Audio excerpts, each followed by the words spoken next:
សាលារៀនសុវណ្ណភូមិគឺជាផ្ទះរបស់អ្នកពូកែ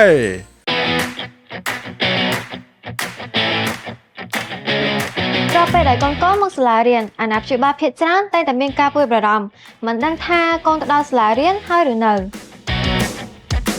តែឥឡូវនេះជាមួយនឹងសុវណ្ណភូមិ App លោកអ្នកនឹងទទួលបានការជូនដំណឹងភ្លាមៗនៅពេលដែលកូនមកដល់សាលា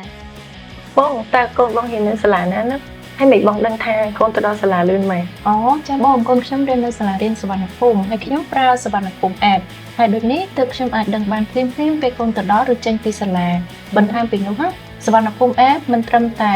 ផ្ដល់ជាការជូនដំណឹងប៉ុណ្ណោះទេប៉ុន្តែវាមានមុខងារសំខាន់ជាច្រើនទៀតដែលអាចជួយឲ្យអ្នកអាណាព្យាបាលតាមដានការសិក្សារបស់កូនបានយ៉ាងងាយស្រួលនិងមានប្រសិទ្ធភាពក្នុងនោះរួមមានមុខងារ Scan in Scan out ជួយកត់ត្រាពេលវេលាចូលនិងចេញពីសាលារបស់សិស្សបានយ៉ាងច្បាស់លាស់ដោយមានការជូនដំណឹងភ្លាមៗទៅកាន់អាណាព្យាបាល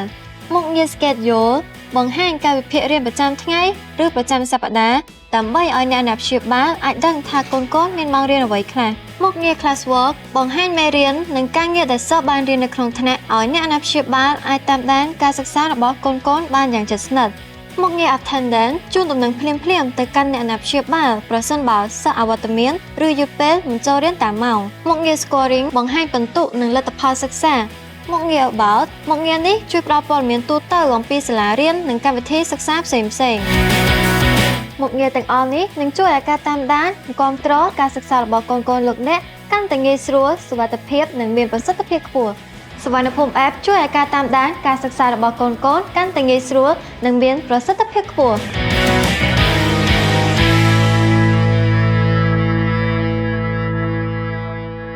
សាលារៀនសុវណ្ណភូមិជាសាលាចំណេះទូទៅខ្មែរធំជាងគេនិងល្អជាងគេនៅកម្ពុជា